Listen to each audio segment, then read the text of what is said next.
Radha Madhava Kunja Bihari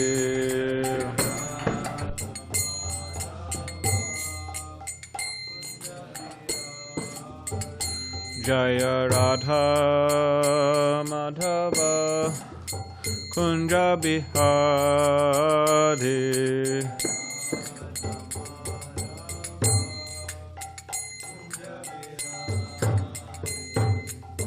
Gopijana Vallabha Girivardhari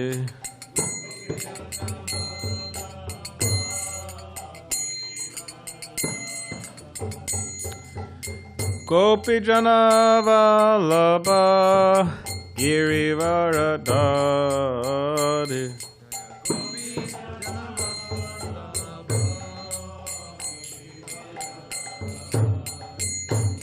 Yashoda Nandana Prachajana Ranjana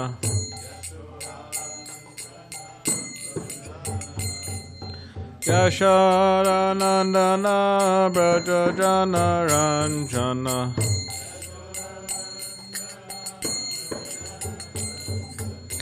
Yamuna Tiravanachari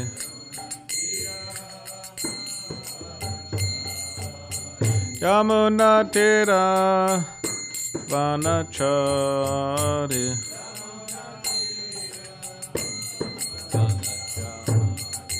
Jaya Radha Madhava Kunja Bihari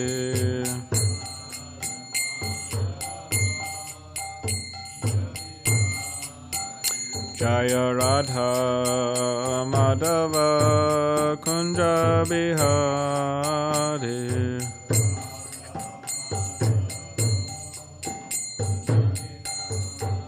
Jaya Radha Madhava Kunja Bihari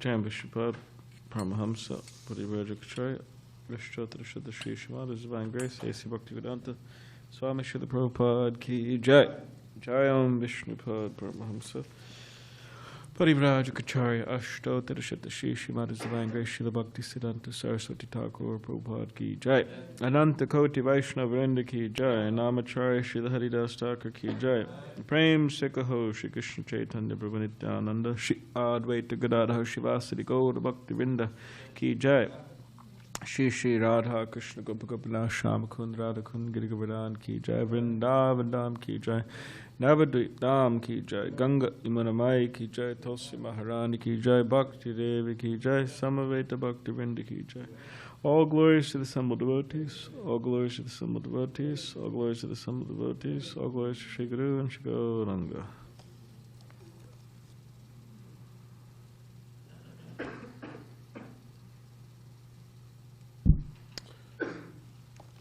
Anybody uses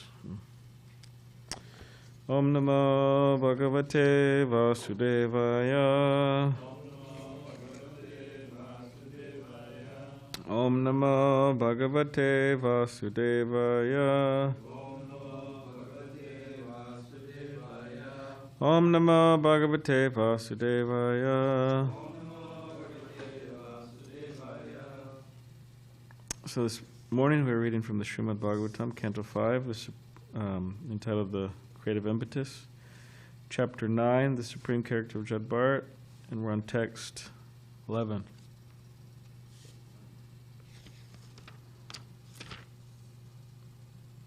Like to chant?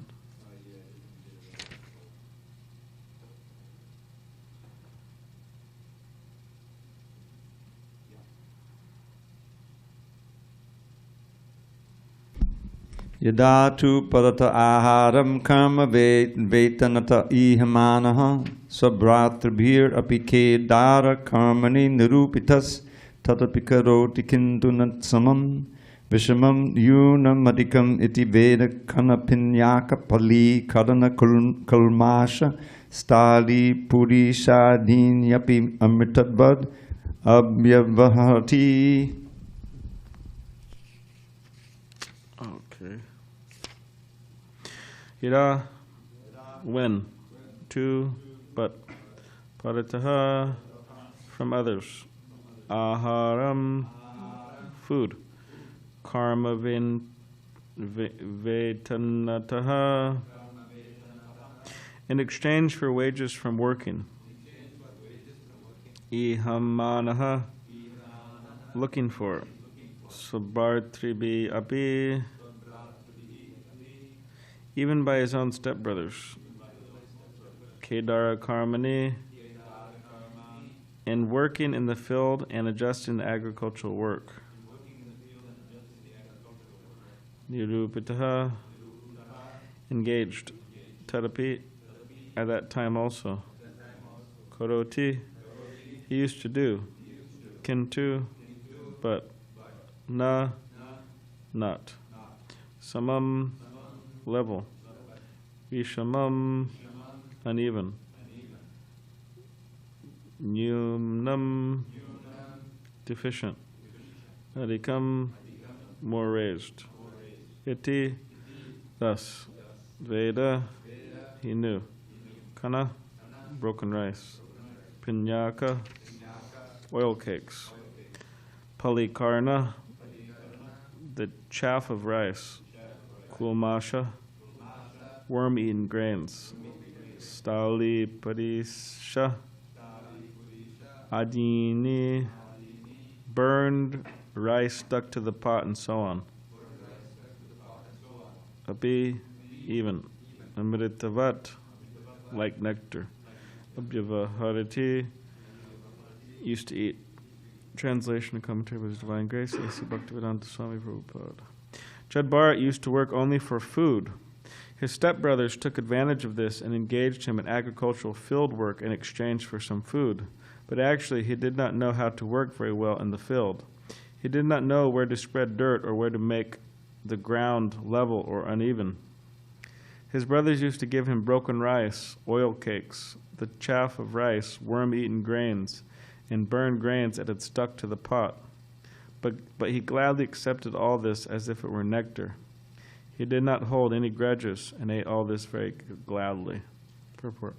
The platform of Paramahamsa described in Bhagavad Gita, chapter 2, text 15, Samadukha sukham dhiram so mrita tuyā kalpate. When one is callous to all duality, the happiness and distress of this material world, one is fit for amritattva, eternal life. Bharat Maharaj was determined to finish his business in this material world, and he did not at all care for the world of duality. He was complete in Krishna consciousness and was oblivious to good and evil, happiness and distress. As stated in Chaitanya Charitamrita, Antya, chapter 4, text 176, Dvaiti Badra Badragana Sabha Manodharma E Bala E Manda Sabha Brahma. In the material world, conceptions of good and bad are all mental speculations. Therefore, saying this is good and this is bad is all a mistake. One has to understand that in the material world of duality, to think that this is good or that is bad is simply a mental concoction. However, one should not imitate this consciousness. One should actually be situated on the spiritual platform of neutrality. I'll just read a few more verses, kind of go together. At this time, being desirous of obtaining a son, a leader of Dacoits who came from a Shudra family wanted to worship the goddess Kalī by offering her in sacrifice a dull man who was considered no better than an animal. Purport. Low-class men such as Shudras worship demigods like goddess Kalī or Kalī for the fulfillment of material desires. To this end, they sometimes kill a human being before the deity. They generally choose a person who is not very intelligent, in other words, an animal in the shape of a man. The leader of the Dacoits captured a man-animal for sacrifice, but he escaped, and the leader ordered his followers to find him. They ran in different directions but could not find him. Wandering here and there in the middle of the night, covered by dense darkness, they came to a paddy field where they saw the exalted son of the Angirā family, Jada Bharata, who was sitting in an elevated place guarding the field against the attacks of deer and wild pigs. The followers and servants of the Dacoit chief considered Jada Bharata to possess qualities quite suitable for a man-animal, and they decided that he was a perfect choice for sacrifice. Their faces bright with happiness, they bound him with ropes and brought him to the temple of the goddess Kalī. Purport. In some parts of India, animalistic men are still sacrificed before the goddess Kalī. However, such a sacrifice is only performed by Shudras and Dacoits. Their business is to plunder the wealthy and to become successful. And to become successful, they offer an animalistic man before the goddess Kalī. It should be noted that they never sacrifice an intelligent man before the goddess. In the body of a Brahmin, Bharat Maharaj appeared deaf and dumb, yet he was the most intelligent man in the world. Nonetheless, being completely surrendered unto the Supreme Personality of Godhead, he remained in that condition and did not protest, being brought before the deity for slaughter. As we have learned from the previous verses, he was very strong and could have very easily avoided being bound with ropes, but he did not do anything. He simply depended on the Supreme Personality of Godhead for his protection. Srila Bhaktivinoda Thakura describes surrendering to the Supreme Lord in this way: Mārabi, rākhabi, yo icchā tohārā, nitya-dāsa-prati, tuyā, adhikārā. My Lord, I am now surrendered unto you. I am your eternal servant, and if you like, you can kill me, or if you like, you can protect me. In any case, I am fully surrendered unto you. After this, all the thieves, according to their imaginative ritual for killing animalistic men, bathed Jada Bharata, dressed him in new clothes, decorated him with ornaments befitting an animal, smeared his body with scented oils, and decorated him with tilak, sandalwood pulp, and garlands. They fed him sumptuously and then brought him before the goddess Kalī, offering her incense, lamps, garlands, parched grain, newly grown twigs, sprouts, fruits, and flowers. In this way they worshipped the deity before killing the man-animal, and they vibrated songs and prayers, and played drums and bugles. Some part of it sounds sattvic, but it's extremely tamasic. Because they're bringing nice things, right? Incense, lamps, garlands, grown twigs, sprouts, fruits, flowers, but playing drums and bugles, offering prayers. Jada Bharata was then made to sit down before the deity. Purport. In this verse, the word sva vidina, according to their own ritualistic principles, is very significant. According to the Vedic Shastras, everything must be done according to regulative principles. But here it is stated that the thieves and rogues devised their own process for killing an animalistic man. The Tamasic Shastras give instructions for the sacrifice of an animal like a goat or buffalo before the goddess Kalī. But there's no mention of killing a man, however dull he may be. This process was manufactured by the Dacoits themselves. Therefore, the word sva vidina is used. Even at this time, there are many sacrifices being conducted without reference to the Vedic scriptures. For instance, in Calcutta, recently, a slaughterhouse was being advertised as a temple of the goddess Kalī. Meat eaters foolishly purchase meat from such shops, thinking it different from ordinary meat and taking it to be the prasad of goddess Kalī. The sacrifice of a goat or a similar animal before the goddess Kalī is mentioned in Shastras just to keep people from eating slaughterhouse meat and becoming responsible for the killing of animals. The conditioned soul has a natural tendency toward sex and meat eating. Consequently, the Shastras grant them some concessions. Actually, the Shastras aim at putting an end to these abominable activities, but they impart some regulative principles so that gradually meat eaters and sex hunters will be rectified.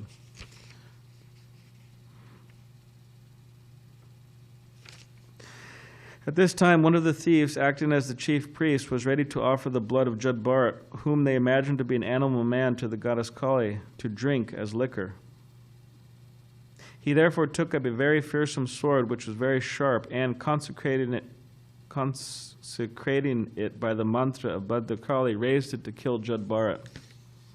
All the rogues and thieves who had made arrangements for the worship of goddess Kalī were low-minded and bound to the modes of passion to ignorance. They were overpowered by the desire to become very rich. Therefore, they had the audacity to disobey the injunctions of the Vedas. so much so that they were prepared to kill Jada Bharata, a self-realized soul born in a Brahmin family. Due to their envy, these Dacoits brought him before the goddess Kalī for sacrifice. Such people are always addicted to envious activities, and therefore they dared to try to kill Jada Bharata. Jada Bharata was the best friend of all living entities. He was no one's enemy, and he was always absorbed in meditation on the Supreme Personality of Godhead. He was born of a Brahmin father, and killing him was forbidden, even though he might have been an enemy or aggressive person. In any case, there was no reason to kill Jada Bharata. And the goddess Kalī could not bear this. She could immediately understand that these sinful Dacoits were about to kill a great devotee of the Lord. Suddenly, the deity's body burst asunder, and the goddess Kalī personally emerged from it in a body burning with an intense and intolerable effulgence. Purport.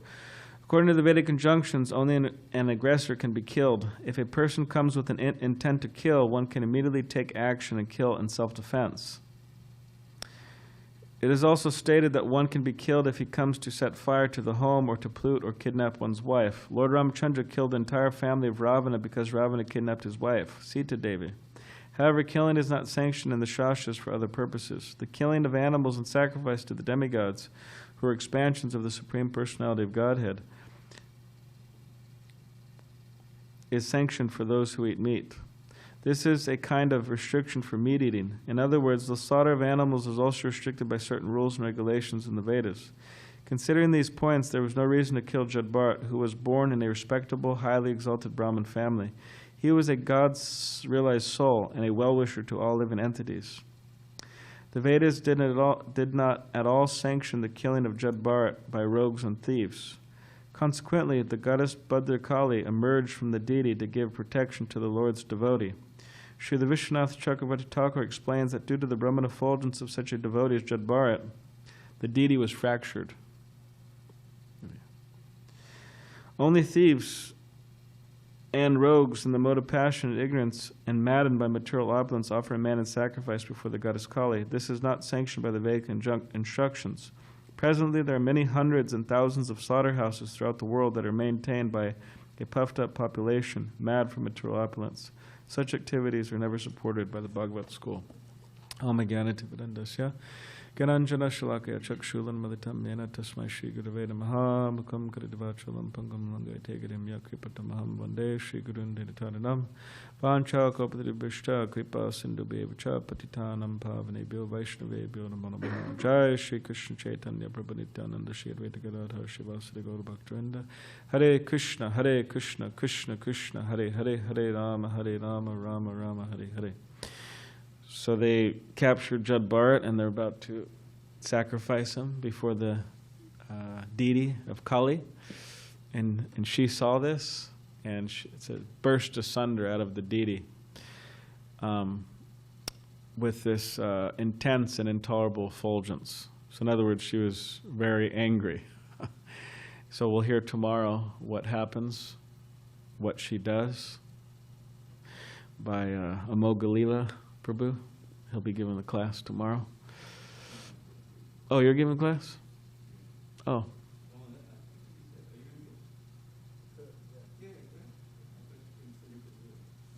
Or whoever, yeah, Dravida Prabhu or Mogalila.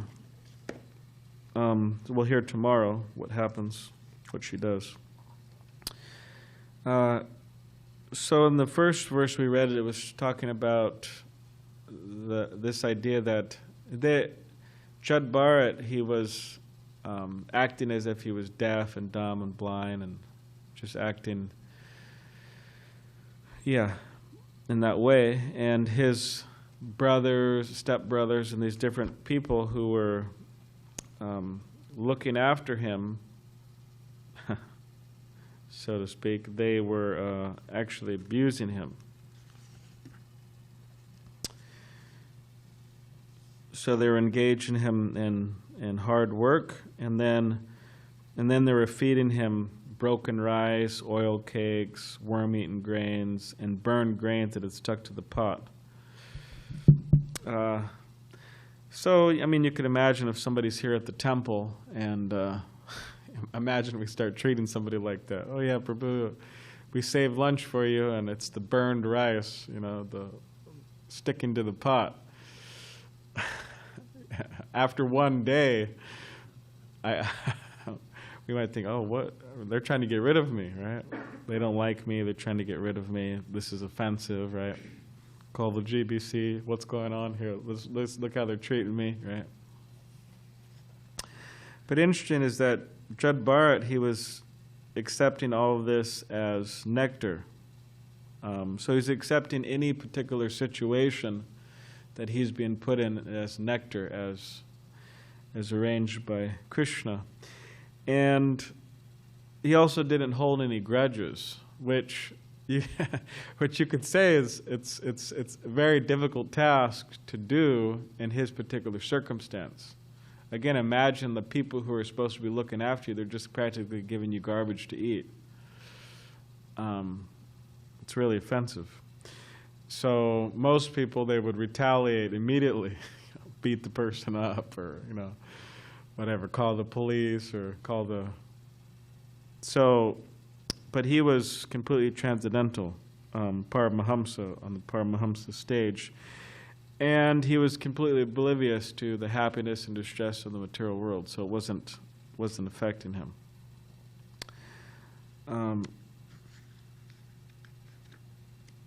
And as the following verse saying that these Dacoits, Shudras, Dacoits, they wanted to sacrifice a man animal,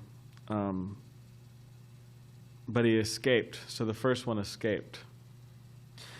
So then they were looking for somebody else in the nighttime, looking for somebody else to sacrifice. And then they were running in different directions, and then in the middle of the night, and they finally saw Jada Bharata, who was sitting there. Sitting there, meditating on the Supreme Personality of Godhead, but looking very, looking like a fit candidate for sacrifice according to their perception. Oh, this guy's like just like an animal. Let's get him. Like completely mindless. And so they captured him. And it says that he was there, they had him there in an elevated place, like guarding against deer and wild deer and wild pigs. So, like a security guard or something.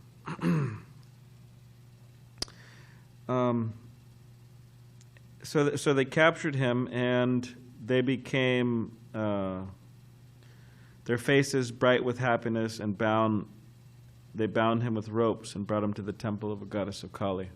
So you could imagine, I mean, it's a pretty intense situation.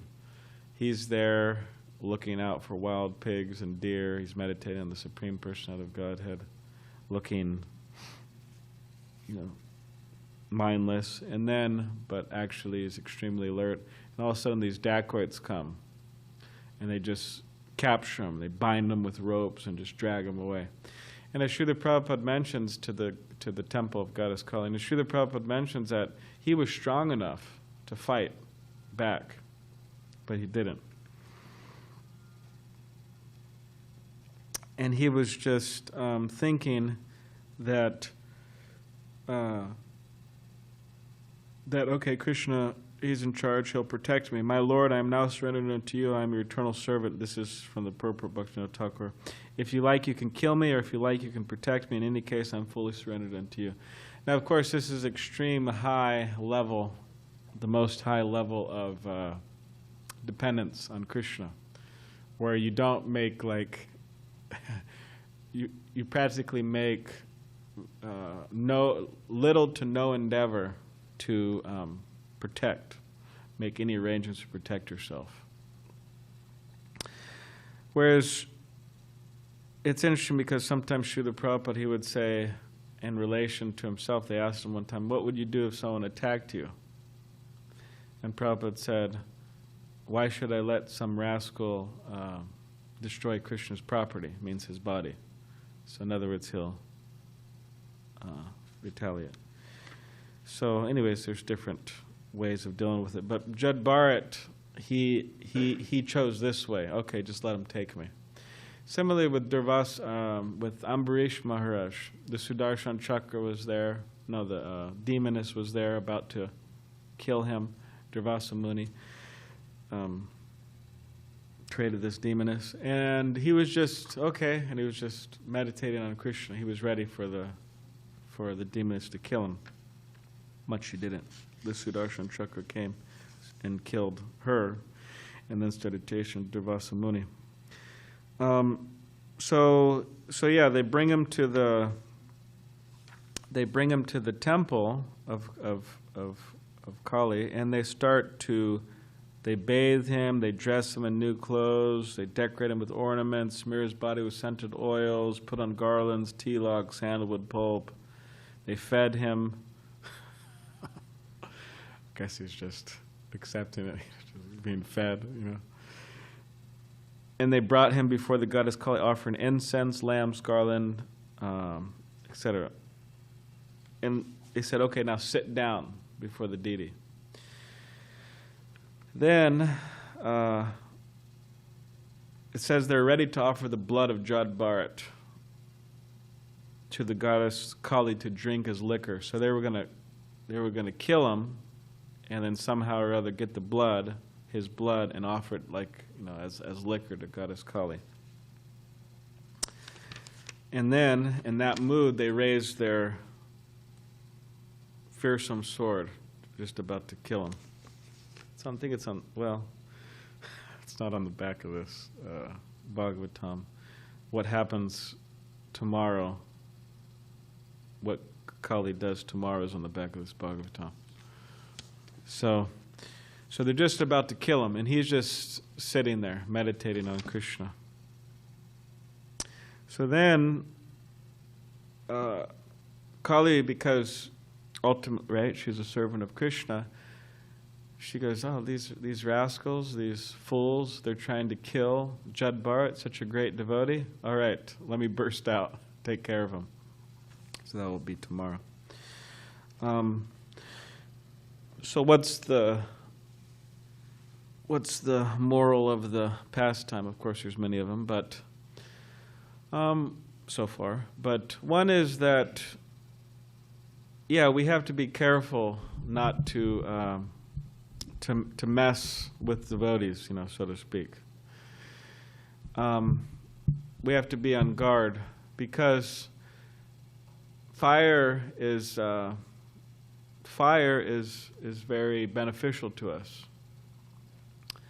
For example, the sun, so the heat of the sun is very beneficial. But fire, it could, right, cook. That's how we cook, right, via fire. Offer things to Krishna and then accept Krishna Prasad. That's via fire. We also become warm, right? Fireplace, camping fire, sun. We become warm with fire, via fire. But also, if we get too close, it could burn us. Like sometimes devotees, while they're cooking, they get burned, right? They're not thinking or something. They grab a lid. Oh, hey, oh, that burned me. Oh, I wonder what. Well, it's a pot. It's on the stove, and now it's hot, so the lid burns. Or somebody's, of course, devotees aren't like this, but usually, but we hope not. But they get too intoxicated, drinking alcohol, and they fall in a camping fire or something, burn themselves. Or yeah, so on. Somehow or other they burn themselves. So they could either burn them or burn their bodies. So they could burn their bodies, right? Getting too close to fire and therefore experience pain. But also that same fire can be used, again, to cook nice things to offer to Krishna and take Krishna Prasad and to distribute Krishna Prasadam. That same fire could be used to heat, right? And especially maybe we don't appreciate it so much in San Diego, this example of fire and heating the body, but in cold places, you absolutely need it. Just like in New Vrindavan right now, it's like freezing cold. And so many in other places in the country and the world, it's cold, freezing. And if you don't have fire, you're in big trouble. So when dealing with fire, we have to be careful because it works both ways. So similarly, when dealing with devotees, it has the great, there's a great opportunity for us to become nurtured, for us to become, to make advancement, for us to actually benefit from their association. But there's also, in the same way, there's a great danger.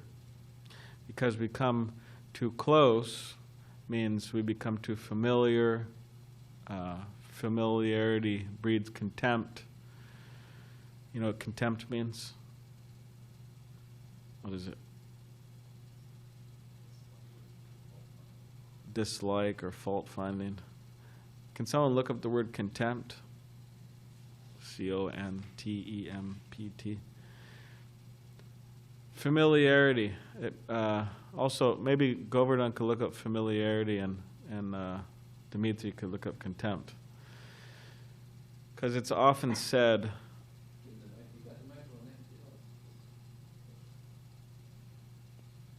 Hare Krishna. Which Contempt. word is this? Oh, contempt. The feeling that a person or a thing is beneath consideration, worthless, or deserving scorn. Deserving scorn? Yeah. Disregard for something that should be taken into account. Yeah, feeling of worth, like this is worthless. This person's worthless. This person's useless. Right? Should be given no consideration. And what about familiarity? You have it? Familiarity? No?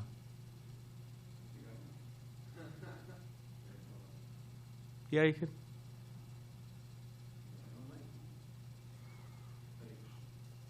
Familiarity is when you associate with something for some time and you kind of take it for granted and you're not as attentive to like a person's, personality. It's just, oh, they're always there. Yeah. Familiarity, which breeds contempt. But yeah, breeds, yeah. It's kind of like when you're baking, when you're baking things, first it starts off like you get flour and sugar and whatever, and you're baking. And first it's raw, right? And then over time it becomes cooked. We hope, right? Offer to Krishna and we hope things are cooked. But so familiarity breeds contempt. It's we spend a lot of time with people. We spend a lot of time in a particular place, in a temple, in a community. We start becoming familiar, maybe over-familiar, and it's like the cake is cooking in the oven, and then it's rising and becoming more becoming baked, more fully baked, and then we get to the point where the cake is fully baked and we're just it breeds contempt. Familiarity breeds contempt when we say, oh, this place is like, these people are useless. This temple, this community, maybe say that, close to useless. Or at least there's a lot of problems. Or at least I'm getting out of here. Something like that. Whereas if we're in the right mindset, or you could say Krishna consciousness, that doesn't have to happen. And that's the key, to be in Krishna consciousness, because if we're in Krishna consciousness, then we appreciate. We're very grateful, actually. That's a symptom of being Krishna conscious, that we're grateful for what Krishna's given us. Because he didn't have to give it to us. He didn't have to give us a spiritual master. He didn't have to give us the temple. He didn't have to give us Srila Prabhupada. You could say, in one sense, it could be seen like that. Or at least you could say that we should feel ourselves unworthy of what we've been given. And that creates a mood of gratefulness to Krishna and the spiritual master. And that's the benefit of preaching. Or sometimes devotees go visit their family, right? They go to their house, stay a few days. It's like, hey, well, the devotees aren't so bad after all. They come back to the temple, and it's like, all right, I feel like a new bhakta. Everything's so fresh and new. I love it here. But that's also the benefit of going on book distribution, for example, because you kind of see the stark reality of how people are, how people are suffering, how people are struggling, and then we could appreciate devotees, come back. So yeah, we have to be careful because, of course, when we offend devotees, and of course I don't think we're going to get to the point where we want to sacrifice, a devotee. We hope not. That's like serious, Vaishnava aparad. That's when we've really crossed the limit. It's like, man, this Prabhu is really getting on my nerves. That's obviously. But so we're not going to be in the situation where we want to sacrifice some devotee to Kalī or something, and therefore Kali's not going to burst out of the deity and do what she's going to do, which we'll see tomorrow. I'm not going to spoil the fun, but what happens tomorrow to all the Dacoits and people. But so yeah, that's not going to happen. But I mean, we could severely offend nonetheless. We could mildly offend nonetheless. We could, and still get in trouble, right? Kalī, in the form of Maya, gives us some extra kicks in the head. Nobody likes getting kicked in the head. It's very unpleasant. Anyone ever been kicked in the head here? Not metaphysically, but like actually? No. You've been kicked in the head? Prakash, really? By who? You won't say? Ravi? No, I'm just joking. He wouldn't do that. But I remember I was, we were teenagers, and I was with one of my friends here in San Diego, and he had a tendency to kind of like a sharp tongue, sarcastic. So that would get him to trouble. I remember in that day alone, I mean, like he got in a few kind of altercations just from his sharp tongue. Of course, also in mundane culture, in Vaishnava culture, it's like, all right, you get someone with a sharp tongue, you kind of tolerate them and, walk away or turn out a piece, but try doing that out in the material world, you're gonna get in trouble. So anyways, I was with him, and then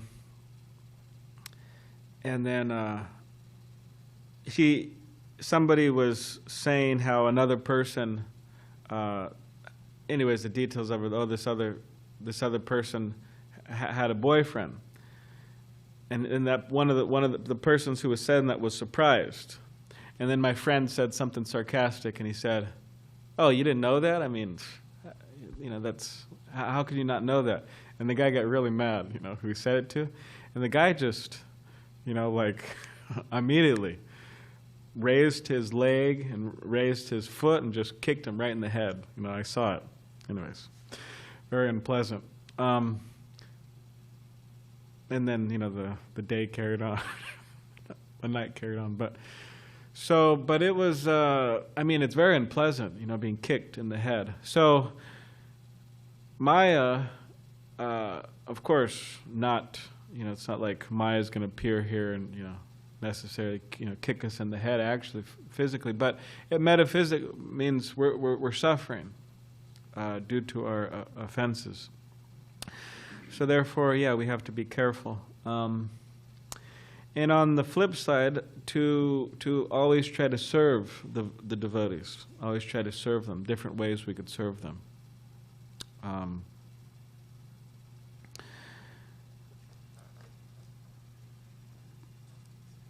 Cooking, cleaning, distributing Srila Prabhupada's books. Anyway, so many things. Practically everything we do could be connected with serving the devotees. And specifically, devotees during this particular month of December, throughout the world, they make an extra endeavor to try to serve devotees who forgot their devotees. Namely, most of the people in San Diego and all throughout the world, they all forgot. They're in complete amnesia, completely mad. Nunam pramata kurate vikarma. We just studied that. Completely mad, after sense gratification, completely bewildered. So devotees make an extra endeavor to try to distribute as much books as possible and try to bring people to Krishna consciousness in that way. So it's a good time to somehow or other think about how we could do that. Of course, like Jada Bharata was telling me that Arabic books, if you get some Arabic books sponsored, apparently they're 3 points each, small books. And the English books are 0.25 or something like that, the small ones, something like that, or 0.2, whatever. So if you distribute a lot of Arabic books, then at least in terms of the points, that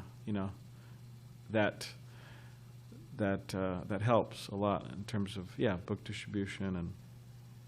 And Srila Prabhupada was actually very pleased to hear when preaching would go amongst the Muslim population. And we have a huge one right here in El Cajon.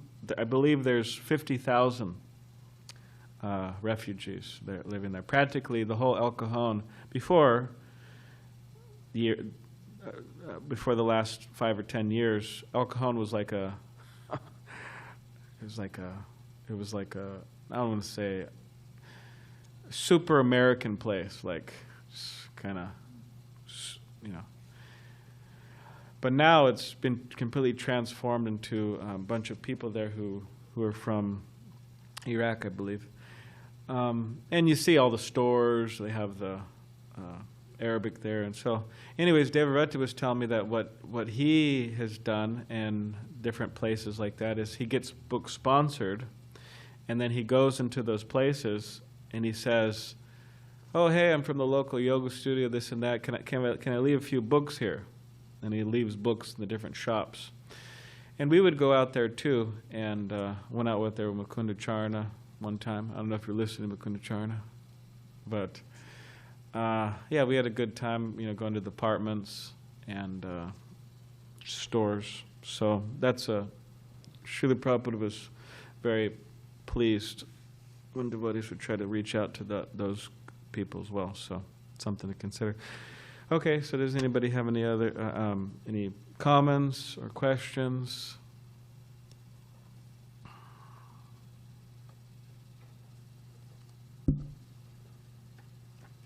Yes.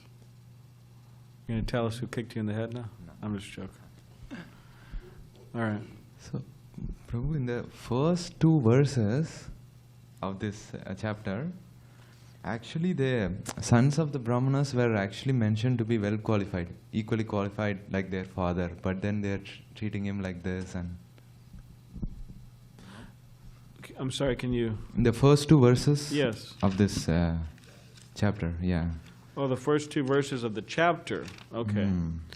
Well, that changes, because I was saying the first 2 verses that we read.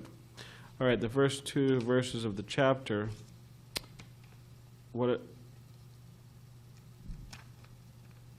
Okay. My dear king, after giving up the body of a deer, Bharat Maharaj took birth in a very pure Brahmin family. There was a Brahmin who belonged to the dynasty of Angira. He was fully qualified with Brahminical qualifications. He could control his mind and senses, and he had studied the Vedic literatures and other subsidiary literatures. He was expert in giving charity.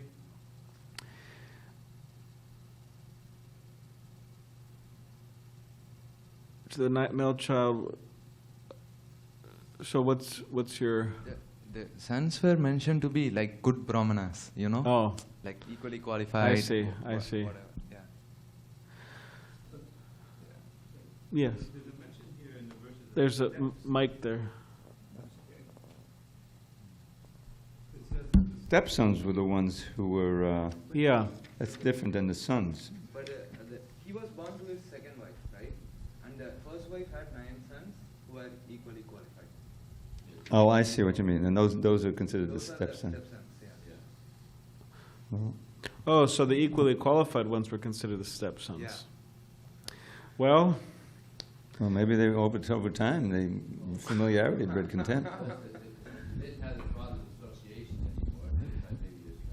yeah, like Vijay Prabhu said, didn't have the good father's association anymore. The father passed away, and then there was the brothers there.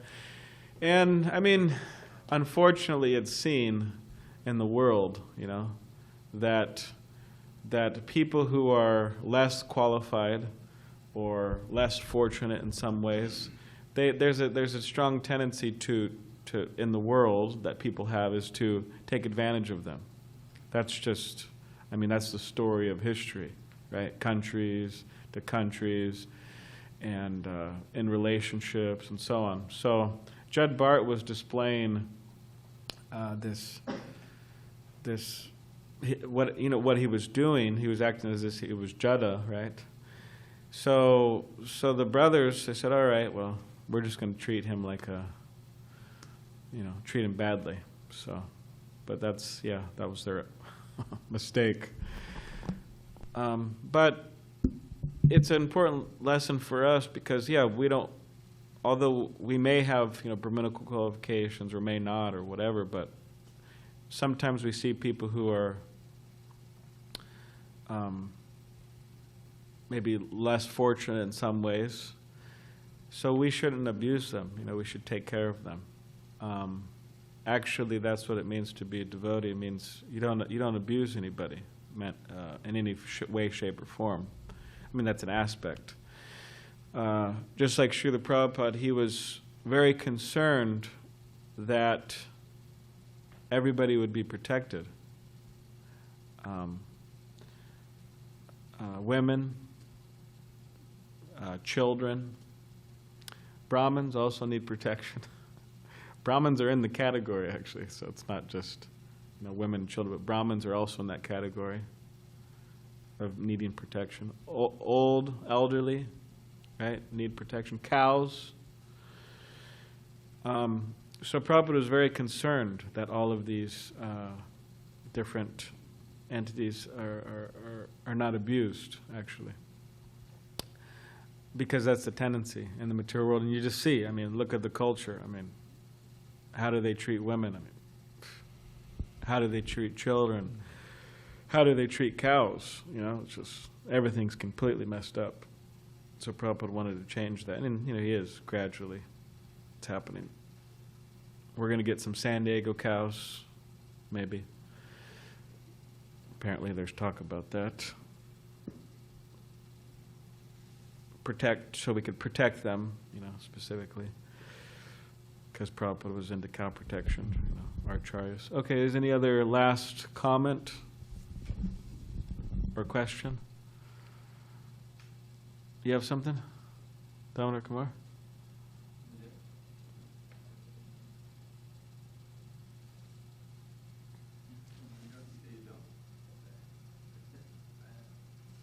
You got mics. Please speak into the mic.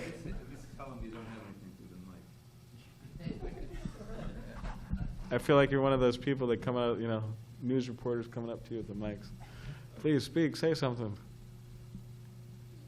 There was a point that you're making, and earlier I was contemplating it, and I forgot. So I'm sorry about that. That's right. Maybe it's familiarity breeds contempt or something. What was some of the main points? Let's try to jog my memory. Familiarity breeds contempt. If we're Krishna conscious, we remain grateful for what Krishna's given us. And that's the main thing. That was one of the things. But It's not coming anyways, you can think about it later. All right. Aditi. Okay, Grantaraj Srimad Bhagavatam ki jai. Srila Prabhupada ki jai.